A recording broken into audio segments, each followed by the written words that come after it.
Passons maintenant à la critique textuelle de l'Ancien Testament et voyons voir ce que l'on peut faire avec nos 4 logiciels bibliques dans ce domaine. Commençons par BibleWorks. Alors avec BibleWorks, si vous voulez faire de la critique textuelle de l'Ancien Testament, il vaut mieux oublier. Ou bien, vous devrez vous contenter de comparer le texte du manuscrit de Léningrad, le texte massorétique mais d'un seul manuscrit, n'oublions pas, celui de Léningrad, avec en parallèle la Septante tout de même, mais là encore uniquement la Septante de Ralph sans apparat critique, sans les textes complémentaires, et éventuellement la Vulgate et les Targums. Ça reste très limité, il n'y a pas de possibilité d'ajouter un apparat critique, il n'y a pas de possibilité de consulter les manuscrits bibliques de la Mer Morte avec BibleWorks. Donc, si vous êtes spécialiste de la critique textuelle de l'Ancien Testament, oubliez BibleWorks. Accordance et Logos vous proposent, eux, toutes les ressources dont vous pouvez rêver dans ce domaine. La BHQ, avec son apparat critique, la Septante de Göttingen, les manuscrits bibliques de la Mer Morte. Malheureusement, il faudra souvent sortir le porte-monnaie pour pouvoir vous payer tout ça, parce que c'est même pas inclus dans les collections ou les bibliothèques de base que vous payez déjà plusieurs centaines d'euros. On notera que Logos propose la possibilité de louer le module avec les manuscrits bibliques de la Mer Morte, et ce pour un peu moins de 5 euros par mois, ce qui peut être particulièrement intéressant si vous avez un article à faire juste sur cette question-là de critique textuelle et que ce n'est pas votre travail habituel. Ce module est intéressant, je l'ai ici dans Logos. On peut prendre un exemple. Imaginons qu'on veuille faire un peu la critique textuelle de Genèse 2.2. Genèse 2.2, le texte hébreu a « Dieu acheva » la création le 7e jour. Or, la Septante nous dit que Dieu acheva son travail le 6e jour. Vous voyez ici, lorsque je clique sur Ecté, on me dit que ça correspond au texte massorétique cheville. Ecté, c'est 6e, cheville, 7e. Quel est donc le bon texte original? Est-ce que Dieu a achevé sa création le 6e jour ou le 7e jour? Et puis c'est reposé ensuite le 7e jour, ça, les deux textes, les deux variantes sont d'accord. Il peut être utile ici de consulter les manuscrits bibliques de la Mer Morte. Malheureusement, en Genèse 2.2, on n'a qu'un manuscrit partiel qui ne contient pas le mot qui nous intéresse dans ce verset en particulier. Prenons un autre exemple, le psaume 145 au verset 13. Psaume 145 au verset 13.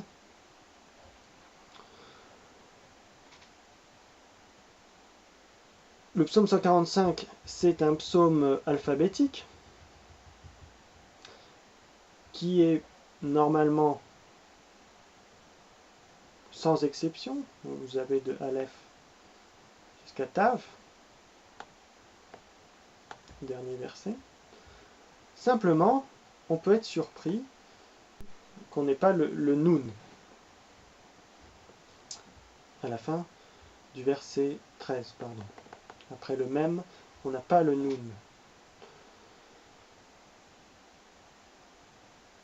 Or, lorsqu'on regarde l'équivalent de la Septante, on a un plus. On a un plus ici, intitulé 13a, qui pourrait correspondre à ce qui manque, ce verset manquant, avec un Nun en première lettre. Ce qui ferait qu'on aurait un psaume alphabétique complet.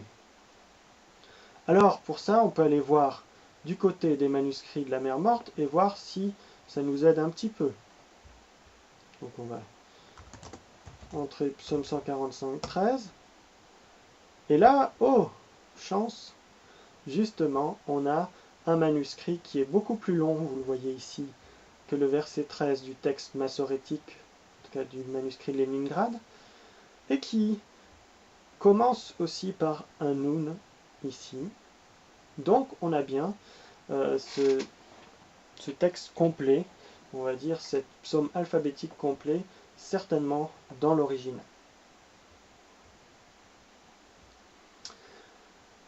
Sur ce point, Bible Parseur propose des fonctions assez intéressantes.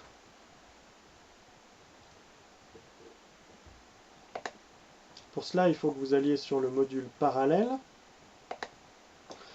que on peut aller voir ici notre psaume 145, verset 13. Il faut avoir coché aussi ici là-haut cette case CTX, c'est-à-dire contexte. Bon, là, ça me fait une erreur. Vous voyez, ça réagit parfois bizarrement. Je ne sais pas pourquoi il ne me met pas le module parallèle. Voilà. Et là, vous voyez qu'on a ici la mention, et ça c'est vrai pour tout l'Ancien Testament, lorsqu'il y a une différence entre la Septante et le texte massorétique, elle nous est directement indiquée ici en note. Et si vous passez sur Pistos, par exemple, on nous met dans la colonne en hébreu, élément ajouté dans la Septante. C'est un plus qu'on a dans la Septante. On a donc voilà, tous ces mots, toutes ces phrases en plus dans la Septante. Un peu plus bas, on vous dit que 11 QPSA, donc les manuscrits de Qumran sur les psaumes, suivent la Septante et sont différents du texte massorétique.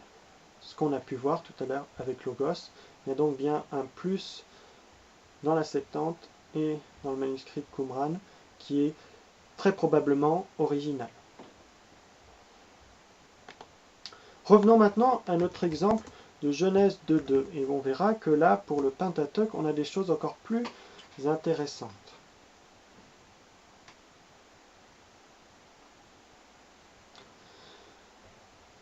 Ici, vous avez une indication qui indique PS pour Pentateuque samaritain, qui nous dit qu'on a une différence entre le texte massorétique et le texte du Pentateuque samaritain, et on nous mentionne également la différence avec la Septante, comme tout à l'heure. Et si vous cliquez sur PS, vous avez un super module vraiment extraordinaire qui apparaît, qui vous met en parallèle le texte massorétique et le Pentateuque samaritain, et vous voyez, c'est même surligné en rouge les différences, que dans le Pentateuque samaritain, on a bien que Dieu acheva sa création le 6e jour, et non pas le 7e jour, comme le dit le texte massorétique. Vous avez également la Septante et la Second 21 pour vous faciliter la comparaison. Et quand les manuscrits de la Mer Morte proposent une variante, elle est également indiquée ici. Ici, on n'a pas de variante de la manuscrit de la Mer Morte, on l'a vu tout à l'heure.